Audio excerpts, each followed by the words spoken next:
Hey everyone, Sean and Dave here from Saturday Morning Cartoons. We cannot start this week's show, absolutely cannot start this week's show, until we thank the following people who went to patreon.com to sponsor this show. Derek Haynes, Alex Kazanis, Jack Connolly, Jonathan Renteria Elye, Bill Dixon, the wonderful Melanie Harker, Dr. Jason Woods, oh, the fantastic Allison Keene, the alright Jamal Newman, the so-so John Helter, Battle Mat Fitness, the wonderful David Trumbore, and the one and only Sean Paul Ellis. Hey, out there, if you guys want to be on this list or just want to know what's coming up next week on the show, check out patreon.com/Saturday Morning Cartoons for more details. And remember, that's morning with a U. Thank you so much for sponsoring us. Thank you so much for listening. And now, on with the show.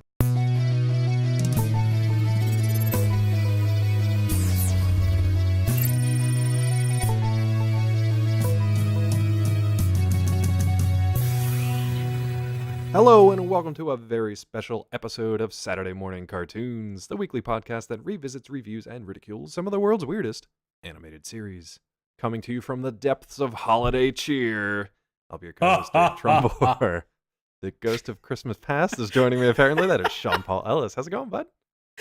David, I'm doing well, buddy. How about yourself? Are you the ghost of Christmas past, present, or future? I can never remember. Future. Your I am future. from the future. Future Christmas ghost is very sci-fi this year. Ooh, is it my Christmas like? steampunk future monocle? Yeah, it might be. Yeah, I like it. probably. Probably. It's got mistletoe hanging from it though, which is Kiss my suggestive? eyeball. yeah, it's yes. suggestive and aggressive at the same time. Kiss my eyeball, but only if you consent. There you go. Perfect. So you're definitely from a future that is on a much better track than our Yep. current one, I think. At least I'm aiming for that. That's my ghostly intention. Is that a phrase? Making I mean, in the future it is. Oh, yeah. okay. So, yeah, see, I don't yeah, know. you guys will get it in like a year or two. There's like a whole big hashtag thing that accompanies it, but you guys will catch up. It's cool. Don't worry about it. Hey, I have a question for you. Since you're from the future, what kind of remakes of classic cartoons exist in the future at an undetermined date, because we have not yet established one? What remakes of cartoons exist in your time that you're like a real big fan of? Well, to give you a heads up, it's 2019 where I am. Okay, well, there it is. We put a pin in that one. So, And you're going to be so disappointed in all of the remakes. I feel like that's They've kind of a already given. recast and made another Spider-Man movie. it's not wrong. It's actually not wrong. Have you seen the animated Sony Spider-Man movie, Ghost of Christmas Future? How is it? They've made 3 of them. Holy crap! They move quick. All starring Spider-Ham. Spider-Ham from The Simpsons? No, Spider-Ham. You know, like one from the Spider-Verse. There's like the ham version of Spider-Man. He's like a pig, and his name's Spider-Ham. I was literally thinking of Spider-Pig from The Simpsons, but I didn't know. I mean, that would be thing. a good one. Is it a real thing? Yeah, that's a real thing. Like a real thing, not like a fake real future thing. No, I mean it's not for play. It's for real. Oh wow, for real. Yeah. See that? Managed to already reference another cartoon that we've reboot. There's more drawn together in 2019. Oh my god, that would be amazing. But since we're currently in the real, we're gonna talk some play though. All right. We've only done this once before. Is that correct? Yeah. Just earlier this year, actually. Oh really? When the heck was it? And why? Because it seems like a lazy thing for us to do. What did we do this for? No, it was a very, very, very lazy thing. So we had a month where we were talking a lot of cartoons, and this was back in June of this year. We were kind of doing some stuff about the history of SMC, and then we had a couple. We sort of took a knee in June. Oh yeah, where we talked a little bit about the history and some of the stuff that we've done. Right. For episodes 157 and 158, we did some Steven Universe, Attack on Titan, Dragon Ball Super, and Samurai Jack. And then episode 159 was a cartoon fan cast. And we did this because many people might know that Dave works for Collider as well as also Nerdist and loves the idea of being able to fan cast movies. Yep. Sean, speaking right now, in the present and not as future Ghost. You're actually speaking from literally all 3 time phases at the moment, which is really weird to me. It is really weird. Yeah. Yeah, it's weird. Boy. Yeah, I am garbage at fan casting, and it was my first time ever doing it back for that episode in June, but I had a lot of fun with it. And so at the end of this year, I thought that maybe we could close out 2017 with something that I hated earlier this year, but I had a lot of fun with. Transformers? In June. Anime? God, stop, Michael Bay, please. The fuck? No more. Oh, God. No more billion-dollar franchises. Let me ask you this. I think I remember I did Centurions because that's something I actually want to write a screenplay for, and Gargoyles, and possibly Pirates of the Caribbean, but one of those I think was yours. Or not. Oh, man. And by Pirates of the Caribbean, I mean Pirates of Darkwater, because what the fuck, brain. And you did, I want to say you did, what was that insane cartoon? I know that doesn't narrow it down. The one with like the subterranean creatures. Oh, sure. So I believe that I did a fan cast for Inhumanoids. Yes, Inhumanoids. You did. I did one for Inhumanoids as well as also Bigfoot and the Muscle Machines. Bigfoot and the Muscle Machines. That's what it was. Okay. Okay, cool. So definitely what the kids are asking for these days in modern remakes. Bigfoot and the Muscle Machines, Inhumanoids. Yeah. Centurions. Possibly Gargoyles. Possibly Pirates of Darkwater. And if you are familiar with that episode 159, you will know that I had a terrible time letting go of famous American actor Paul Dano because I cast him in pretty much everything. He was in everything. Let's see if I can keep that up tonight. God, it's going to be a one-man show, Paul Dano. Yep, pretty much. Well, before we get into it, I kind of have a selfish question for you. Can I throw in a couple that have nothing to do with cartoons? They're just things that I actually want to see happen. Yeah, let's do it. All right, so recently, by the time you guys are hearing this, will be a couple weeks, but something called the Blacklist came out. It's essentially a list of the best unproduced movie scripts from the year. So from the calendar year 2017, a bunch of studios, independent, traditional major studios, they all get scripts from writers around the world. Most of them end up in the coal fire for Bob Cratchit at the end of the day, so he stays warm by them. But like a very small percentage of them actually get through. But there's this company called this website called The Blacklist a few years back. I don't think it's been running for that many years. They took a look at the unproduced scripts, actually went through them. It was a bunch of like slush readers, so assistants who will actually read these scripts to begin with, recommend them or say, no, this is a pass or this is a maybe or whatever. They cobbled together this list and they had like the top 10 best unproduced scripts. So it's kind of a weird idea. It's like, here are good scripts, ones that just didn't meet like certain requirements for major studios to get made. But studios will, in the next year, draw from them and sometimes sign a deal for those things. So that just came out recently. And one of the things that's on that list is a biopic for J.K. Rowling. So a woman, I don't have her name in front of me right now, but she wrote a script for a life story of J.K. Rowling, which obviously is going to have attention. It's kind of interesting because her story is only, we've maybe seen the first, half, maybe 2/3 of her story, and that's it. So it's kind of weird to me to have one of those when people are A, still alive, and B, fairly young, even if they're very successful. I mean, it's just Harry Potter and the Sorcerer's Stone, right? Yeah, that's the only book she's written so far. So it's like a super early time to do. No, I mean, just like the early part of her life was just that movie, right? It was just. She's a wizard, correct? Like she's straight up a wizard. You're a wizard. We've established. JK. Yeah. Oh Jesus. No, I think it'll be actually really interesting. I just think it's going to be like Deathly Hallows, where it's like you're going to need a part 2 because she's still around and she's still working on stuff and she's still writing stuff, and it's just kind of odd to do it now. Yeah. Okay. So I had a biopic in mind for someone who is no longer with us, but who is still very much with us in this current kind of technological era, which may sound confusing. So I'm going to give you a couple teaser titles, and we'll see if you can guess what it is. Okay, sounds good. The first one, I'll give you this title: The Joy of Painting. Bob Ross? Good job, buddy. Yeah! I want a Bob Ross biopic. I did it. I want a Bob Ross biopic. I will sit and watch this guy for like hours at a time.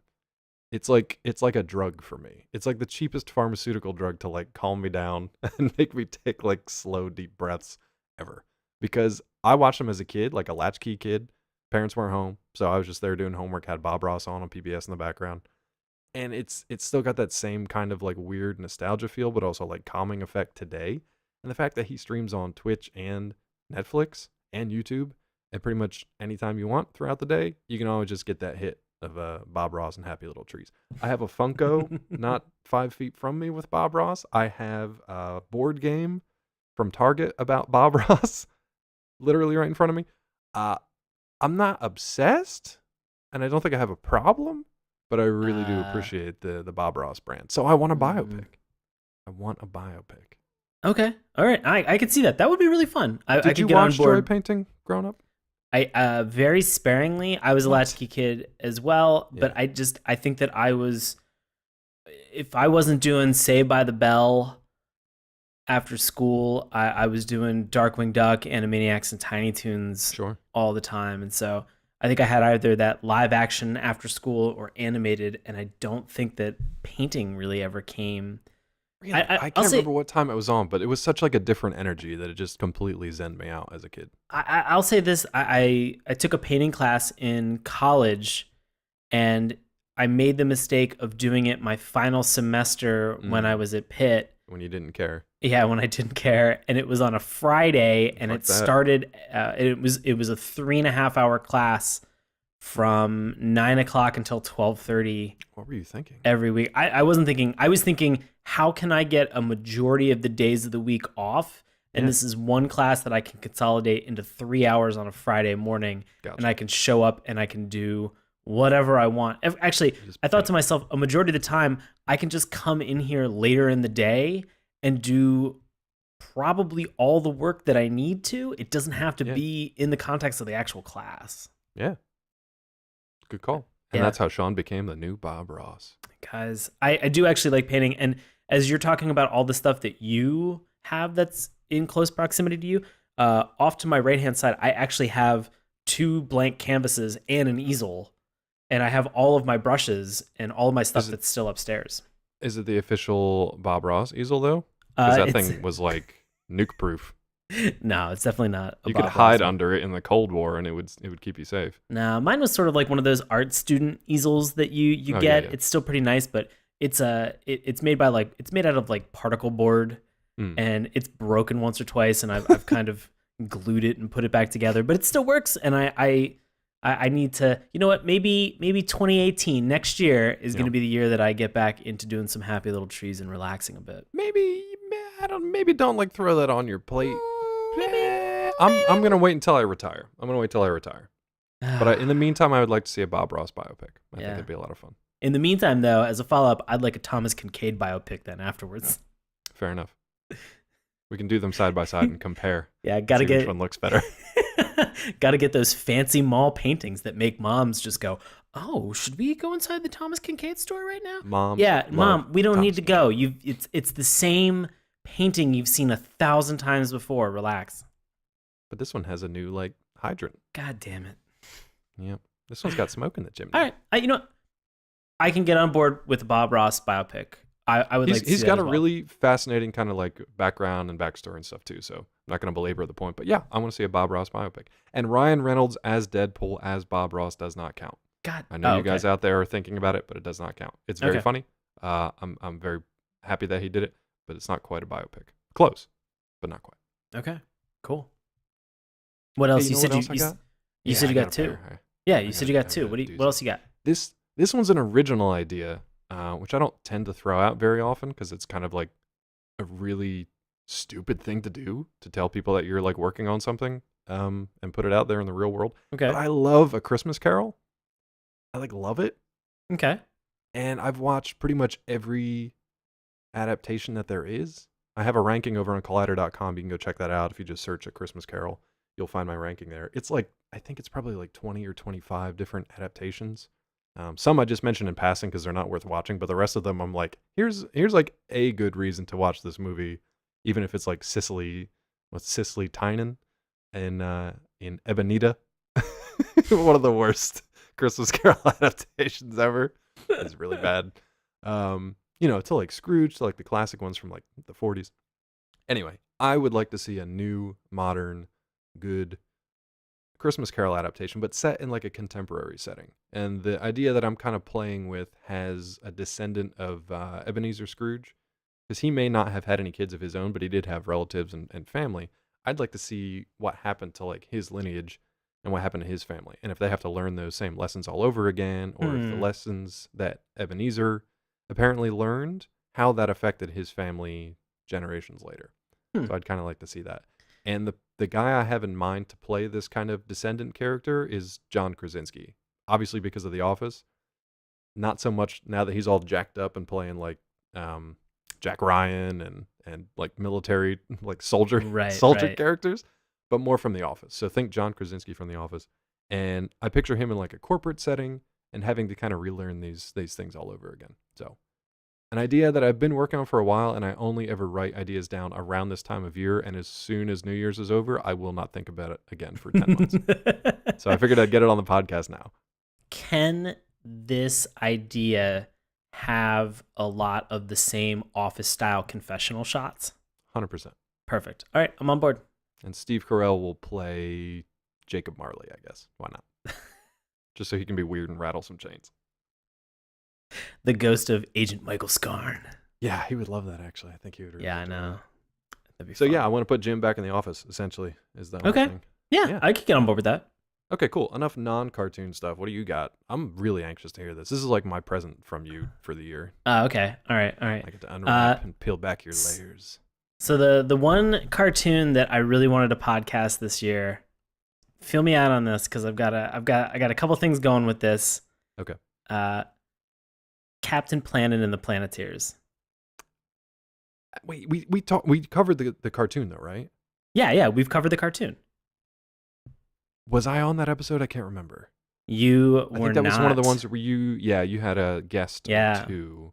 Talking about episode 163, we had Dr. Shannon Mankus and we had Melanie Harker on that episode to talk about the sexualization of Mother Earth and talk about I think it was the Gaia principle, which is sort of the whole idea behind how we perceive Earth as a woman. And then and then Darren Aronofsky took that as a movie called Mother ! As a way to get out of his relationship that he was in with Jennifer Lawrence, which congratulations to you. Your movie was a metaphor. It was a metaphor for go back and do Requiem 2. That's what I really want. Requiem 2, Electric Boogaloo. The Squeakquel. So... Yeah, I know. I would not. I'd be okay with Drugged Up Chipmunks as a sequel to that movie. Wow. Totally fine with that. I think the bonus and the exciting part about episode 163 that we did Captain Planet was that we had a drug episode. Episode. Refresh my memory. What was going on with that? It was Linka. It was her cousin who was, I guess, a family member of a diplomat that was in Washington D.C. And he was doing a type of drug that they had that was here, and in the process managed to get Linka addicted to it as well. And it's one of those rare moments, guys, where we have an on-screen cartoon death, and they're like, "What the crap? I missed that, man. I gotta go back and watch that." Like Brave Star, Yep. Yeah, nicely and done. They're like, this could have been avoided if you had not done drugs. And you're like, oh, okay. What was the famous or infamous Brave Star line? Don't bother. He's gone. Or something like that. It's too late. Or something like that. It's too late. It's too late. Don't bother. It's too late. And then cut to crying Indian. Yep. Oh, man. It's hard. Brave Star. So what do you got for Captain Planet? I'm curious. Big idea that I had for Captain Planet is that I want this to be for our generation. And I'm talking about you, people who are in your 30s, possibly early 40s. Right. I'm 37. I wanted this to be something that kind of felt like that it grew up with me, and that the people who are cast in those roles are a little bit older than the teenagers that were actually in the show itself. Okay. And the reason being is that I want it to be able to understand so many of the things that have changed in terms of our political climate regarding the environment and Right. the things that are there, and I want it to have a little bit more weight and bite to it. Right, And so, not so cartoony. Right, and so I think that the actors that I picked from this, they're going to be a little bit older, and so they're not going to be your traditional 5 kids that you are all familiar with. But I think that the people that I've cast for this, for the main 5, as well as some of our Captain Planet, Gaia, and I've got 2 villains with a possible setup of a third one to lean into a sequel. So let's kick this franchise off. So wait, hold on. It's got to be Don Cheadle, right, for Captain Planet? I mean, obviously. You know what? We'll get there in a minute. All right. Okay. All right. Kwame. Are you cool with me throwing out either alternates? Yeah. If you have ideas, I'm spitballing this. So let's get into it. This is your show. Yeah. I don't want to. No. This is your show. Let it rip. What do you got? Kwame. Okay. We have John Boyega. John Boyega be good. I like his energy. He's obviously an up and comer. A little younger than I thought you were going, but pretty good. I was picturing I guess Chadwick Boseman was probably a little too. Michael B. Jordan, I think, could be an interesting Kwame too. I could do Michael B. Jordan as well. But great I like actor. John Boyega. I like John Boyega. He brings a different kind of approach, I think, than original Kwame. But yeah, I like it. Yeah. All right. Wheeler, American redhead. We have Sean Paul Ellis. Yeah, right. Yeah. No, because he's got to be jokey and be able to deliver a punchline, but he's also kind of a prick. Yeah. At the same time, it's got to be a YouTube star. No, right? Feel me out with this. It's not. I've got 2 possible ones that I have here. Okay. Seth Green. Okay. Who always looks young, and I am convinced doesn't age. Yeah. So he could he's like 43. So I think he could easily pull off like a mid-30s or something like that. Or I went with Riverdale's KJ Appa. Done. That's the one. That's the one? Okay. Sorry, Seth Green. Seth Green can be the stop motion Wheeler. Oh, okay. So continuing on with the Planeteers, I really wanted to go for people who had who could be indigenous to the specific land or area that they were representing for this. And so Linka has obviously Russian background that she has in here. And so I went with Svetlana. I'm going to screw this name up. Kochenkova. Kochenkova? Kochenkova. I don't know. She played in The Wolverine. She played Viper. Oh, yeah. She'd be good. Yeah. I mean, she didn't have much to do in that movie, but she'd be good. Yeah. She'd be like a perfect Linka, actually. Yeah, good call. She, I basically, I wanted somebody that can actually speak Russian so that they can have... You don't want Scarlett Johansson to talk like John Malkovich? But you know what? Honestly, this was the big thing that I had with this, was that earlier this year with Ghost in the Shell and the whitewashing of things like that, I wanted people that actually had some link or some cultural tie to the areas, which brings me to Guy, who is Southeast Asian, and I went with Constance Wu. I love her on Fresh Off the Boat. She's the mother from Fresh Off the Boat on television. She's a fantastic actress. And sweet spot, she's mid-30s.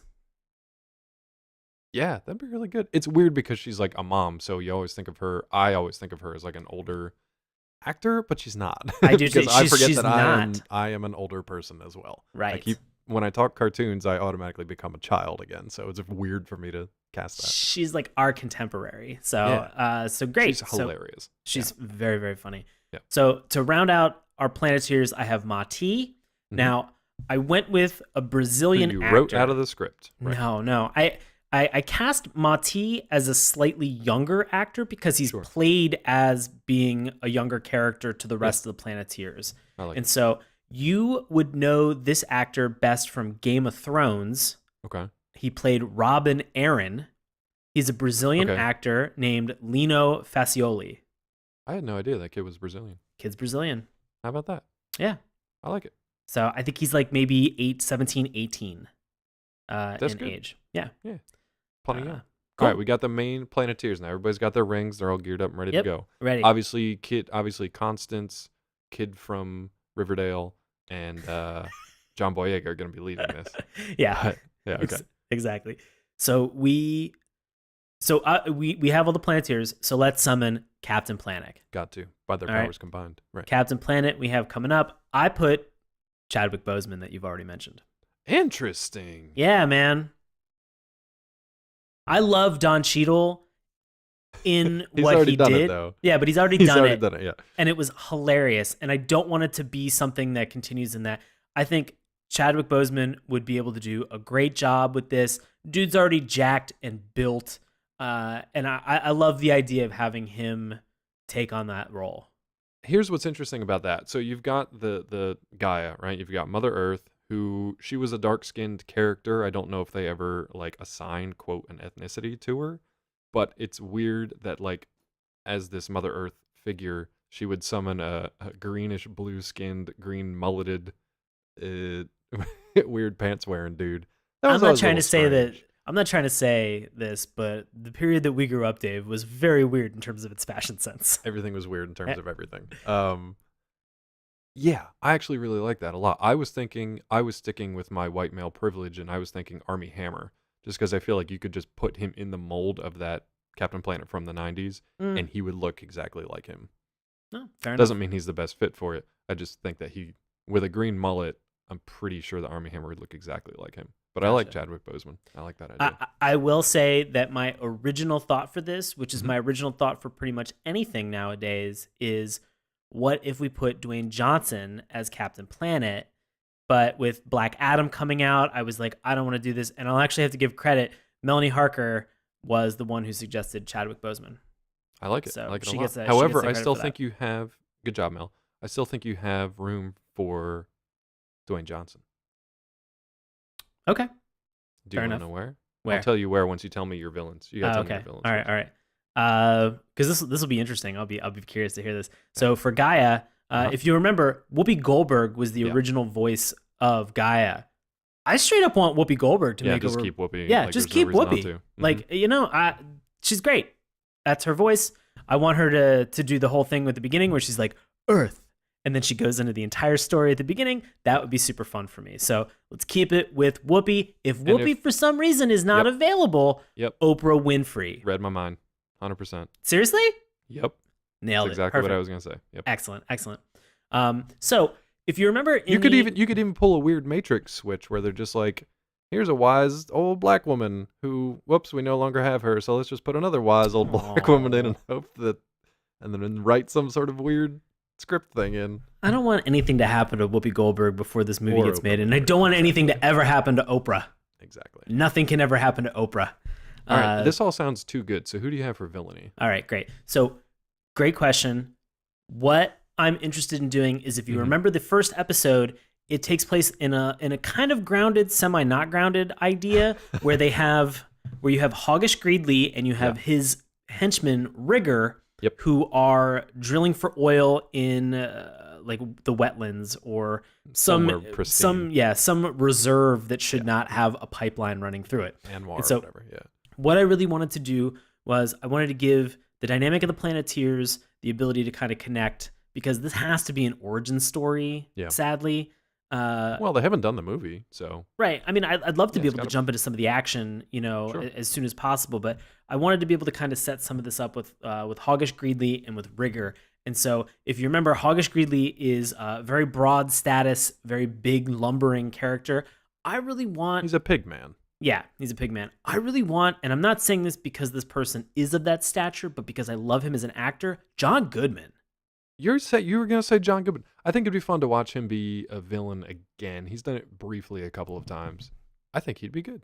I think that this person, I don't want him to be as slapstick and as comedy focused as the cartoon was. If you watch 10 Cloverfield Lane with the level of intensity that he has in there, I think this is something that he could really bring somebody who has a lot of those core traits, but is just villainous to the core. I like that. With a weird intensity. If John Goodman passes, I would like David Harbour to take a crack at being a villain. Okay, because I've got two alternates for both of these villains. All right, so but let me do the first round that I have for Rigger, because the second two backups that I have for Hoggish and Rigger will make more sense when I say it. I've got one for Rigger, but I'll hold off until you set them all. Well, you want to say it at the same time? Definitely not. You sure? Yeah. Okay. All right. So the first idea that I have for Rigger, Paul Dano. Damn it. Was that who you were gonna say? No, but he'd be good. Yeah, he'd be good. If you want, never mind. I said I'd wait. Go ahead. No. So to back up my alternates that I have for Hoggish Greedley and for Rigger, I really loved the dynamic between these two in the HBO series Vice Principals. I would love Danny McBride as Hoggish Greedley, and I would love Walter Goggins as Rigger. Yeah. Fucking love those two. You can't go wrong with Walton Goggins. He's the best. They are crazy. And because I said I wanted to set this up for a potential future movie, at some point, something in the plot has to be about pollutants or some type of nuclear material getting exposed. Somebody gets exposed to it, potentially.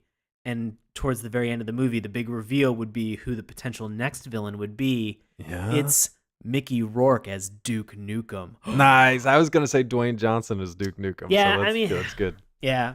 I just thought Mickey Rourke, I loved, it's almost that character, but sort of with like a surfer intent that he played in Sin City. Yeah. So I think that he could be threatening and just fucking bananas in that. He would be bananas about that. Yeah. I have another Rigger. Yeah, go ahead. Backup for you. Kid Rock. Absolutely fucking not.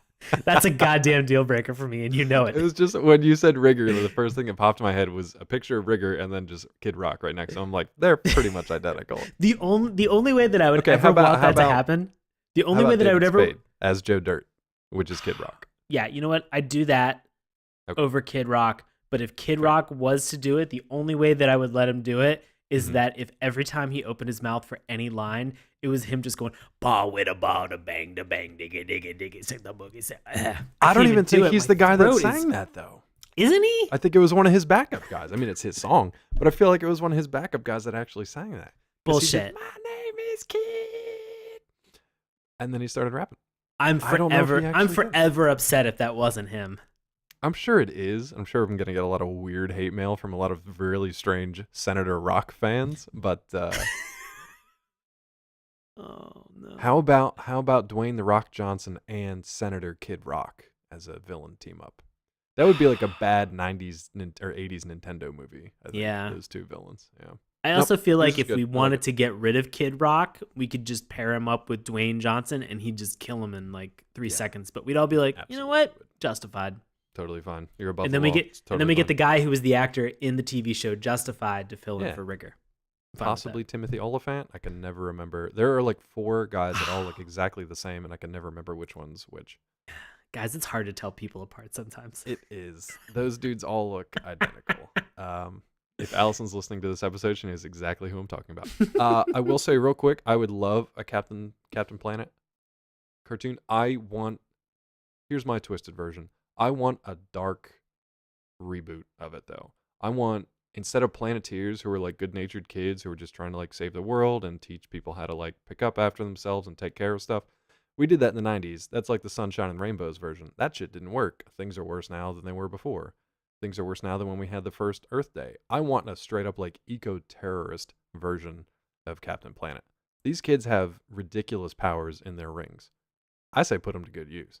They're not nearly nasty enough to actually get shit done. I want an eco-terrorist version of Captain Planet. And I don't want a Captain Planet who's all just like, hey, everybody, let's just hug and just like kiss a dolphin. I don't want that anymore. I want a force of nature.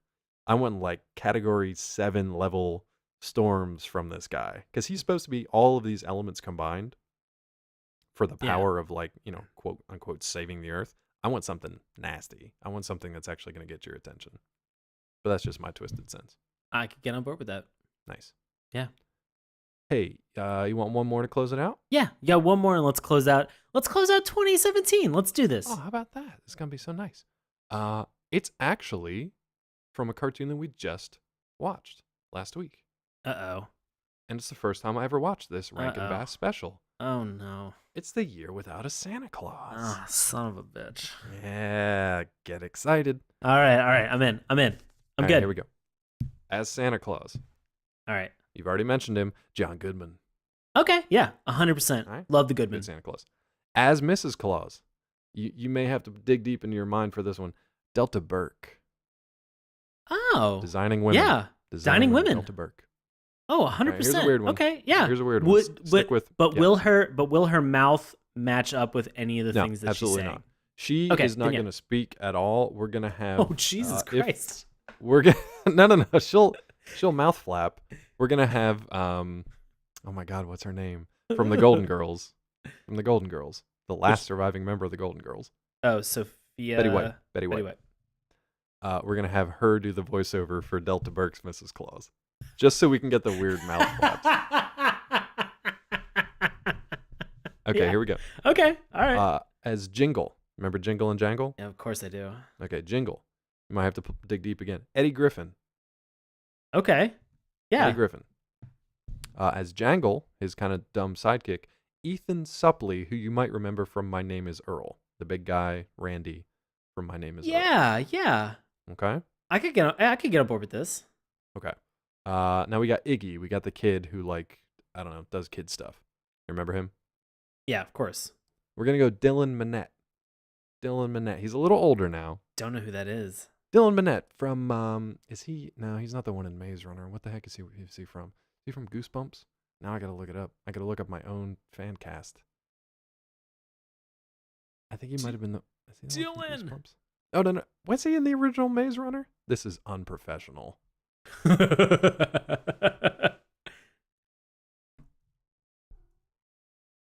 not helping. You talking about Dylan O'Brien? No, that's the problem, is you can combine different Dylans, but not this one. No, Dylan Minnette. He was in Don't Breathe recently. He was in Let Me In, the remake. He was in Prisoners. He was in the Goosebumps movie. Let's see, what else was he in that we might know? He was in Lost, I guess. But anyway, that's fine. He plays the kid, okay? Okay. He's kind of a generic kid. He plays the kid. All right, now we got the fun stuff. So we got Heat Miser. Harvey Fierstein. You remember Harvey Fierstein? Yeah, that's Dylan Minnette. You remember Harvey Fierstein? Yeah. The voice. He's got the voice. Okay. All right. Snow Miser. Michael McKean. You might know him from This Is Spinal Tap and more recently from Better Call Saul. Saul. Okay. Okay. Mother Nature. Carol Kane. I'm going to play Carol Kane. How do you feel about all this? You said, who from Mother Nature? Why Carol am I having Kane? a hard time? Carol Kane? Like legendary Carol Kane? Like Princess Bride? Like all the Mel Brooksy kind of stuff? She was even on recently on Netflix with Tina Fey, Kimmy Schmidt. Oh, really? Yeah, was she not? I mean, I thought that was Robin Wright. Oh my God, no! You said Princess Bride. She's from House of Cards. You said Princess Bride, right? Yeah, Princess Bride, but not the main. Not. Oh my Buttercup, God! Yeah. The dang witch, Miracle Max. Oh, you are so right. Yeah, Carol Kane. Jesus, I gotta get it together. Are you okay with this fan cast? Yeah, I could get on board with this fan cast. I really like her. Yeah, because she plays Lillian on the show, and she is bananas on Unbreakable Kimmy Schmidt, and she is probably one of the most joyous things on that entire program because she's so batshit insane. So yeah, as somebody who kind of comes in as sort of a Deus Ex Machina at the very end and is crazy and summons people with lightning bolts, I could totally see, Carol Kane as that. Yeah. Well, here's the thing. What? This entire cast already appeared in the 2006 remake that apparently got like completely trashed by critics out there. This thing was actually remade as a live action movie. I had this idea and I have a whole completely different cast for it, but I was just like so blown away by this cast, the fact that it existed, and there are some terrible decisions here that I was just like, holy crap, this thing actually exists, and now I want to watch it. Are you serious? I really want to know. Yeah, 2006 remake. That's why Dylan Minnette was only like a child back then, because it was 10 years ago. He's only like, I don't know, 10 years old, maybe 12 years old. So now, shit. Listeners out there, you have to let us know if you've seen this 2006 remake and how bad it actually is, because I might actually go watch this thing. it looks real bad. Yeah, I'm now looking at the rest of this cast, and this is crazy. Yeah, it's not good. It also looks like Chris Katana's in it. He is, but I decided to leave him out because I don't think he appeared in the cartoon. I don't think he appeared in the original as a character named Sparky. No. This all seems terrible. What the fuck? But that is my Christmas gift to you and yours. Now you all know there's a live action remake of A Year Without a Santa Claus, and it's terrible. So go seek it out, buy it on possibly VHS, probably DVD, and send it to your loved ones this holiday season. Oh, why would you do that? You love these people. I'm secretly Krampus. And this is punishment for all your terrible behavior, children. Oh my God. Krampus is drunk on rum raisin cake. I like that we are finishing up 2017 by you with a Krampus. With a Krampus, and with you pranking me with a show that already exists that's bad, and me signing off on it. You've been pranked. That's what we call it in Krampus Town. Pranked? Pranked. Oh man, what if you do a good old Christmas prank? Let me ask you, Krampus, if you do a good deed, what do you guys call that? There are no good deeds. Oh, that's a real bummer. That's right. Have a shitty Christmas. Oh God. Hey guys, from everybody here at Saturday Morning Cartoons, that is myself, Sean, that is Dave, as well as also Krampus. Thank you guys so much for listening this year. We really super appreciate it. We're extremely pumped and excited for 2018. We've got a couple things that are going to happen very early on in the year. And can I jump back in real quick? Yeah, of course you can. I'm just simply saying we're excited to share some new stuff with everybody. No, we do actually have some like cool presents and stuff for people coming up in the new year. Yeah. You guys got to wait a little bit. I'm sorry it's not time for Christmas, but it will be in time for 2018.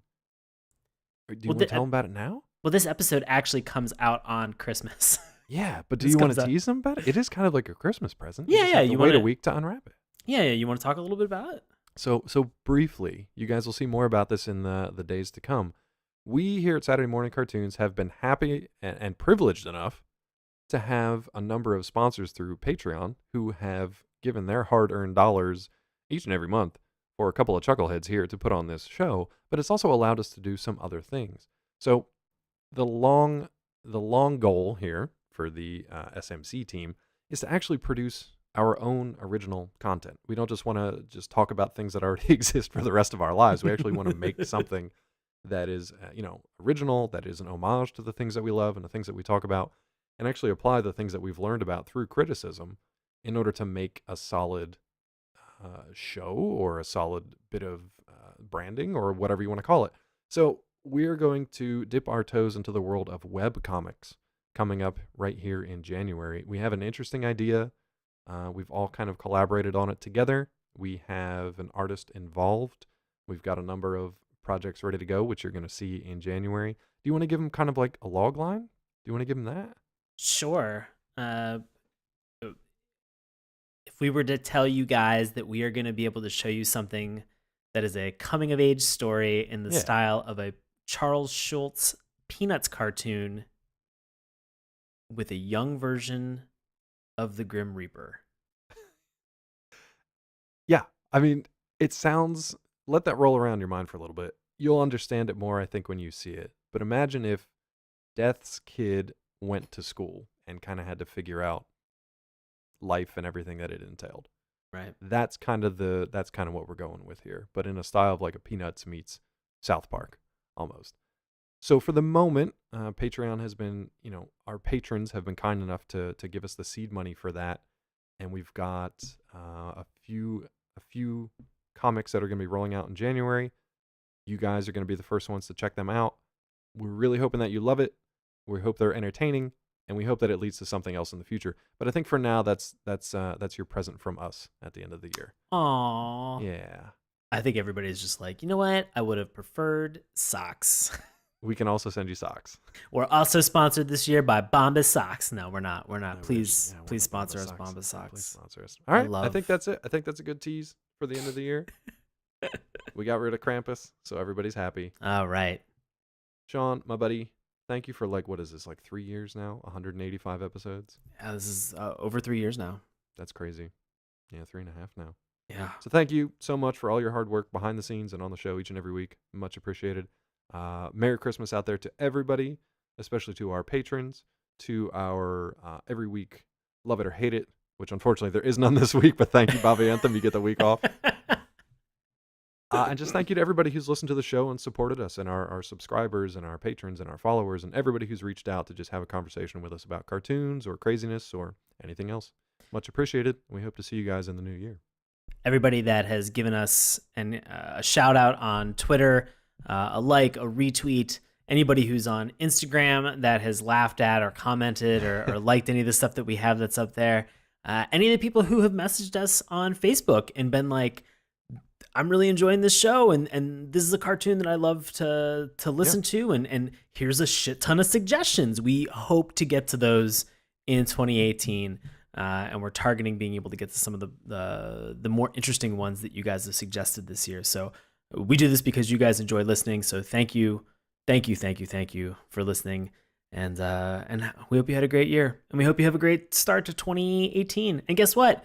First episode of next year. If you don't know what we're doing in January, get on fucking board, guys, because we do this every year. Of course, we're doing New Year's Nicktoons. We're kicking off, and the first episode drops on the first day of next year, January 1. We are coming right out of the gate. Start your year off right. We're going to have a new webcomic and a new episode and New Year's Nicktoons 2018. Get ready for it. What more can you ask for than that? That's a great start. Get ready. Rap air horn. Beep, beep, beep, beep. That's as good a way to end the show as any. So thank you guys again for listening. This has been Saturday Morning Cartoons. We will see you in 2018. Prompt. Jesus Christ. Hey, everybody. Thanks a lot for listening to Saturday Morning Cartoons. Now, if you'll excuse me, I have to transform and roll out.